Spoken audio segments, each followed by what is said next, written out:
స్కూల్స్లో ఒట్టి చదివే కాదు, క్రాఫ్ట్ అనేది చాలా ఇంపార్టెంట్.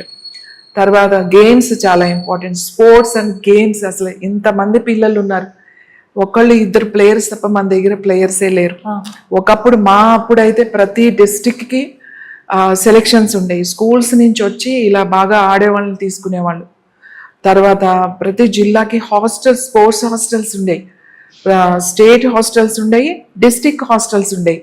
వాళ్ళని సెలెక్ట్ చేసి వాళ్ళు స్పెషల్గా గవర్నమెంట్ సెలెక్ట్ అయిన వాళ్ళకి చేసేవాళ్ళు.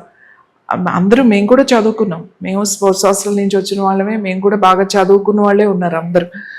అసలు గేమ్స్ లేవు, ఒక డ్రిల్ లేదు, ఒక క్రాఫ్ట్ లేదు, ఒక డ్రాయింగ్ లేదు.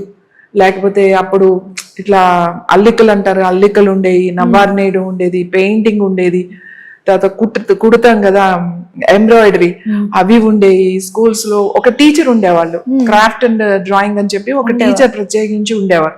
అలాగే డ్రిల్ అని చెప్పేసి ఒక కోచ్ ఉండేవారు, ఆల్ గేమ్స్ పిల్లల్ని ఆడిపించడానికి. వాళ్ళకి చాలా బాధ్యత ఉండేది. వాళ్ళు సెలెక్ట్ చేసేవాళ్ళు యాక్టివ్గా ఉంటున్నారు లేదా, వాడు ఎందుకు ఫిజికల్గా యాక్టివ్గా లేడు అని చెప్పి పేరెంట్స్ని పిలిపించి, మీ అబ్బాయి అసలు పార్టిసిపేట్ చేయట్లేదు అంటే వాళ్ళు మాట్లాడి, మళ్ళీ వాళ్ళ పిల్లలు మాట్లాడి వాళ్ళ ప్రాబ్లం ఏంటో తెలుసుకుని ఇదంతా నడిచేదండి స్కూల్స్లో. ఇప్పుడు అసలు అది లేనే లేదు అసలు.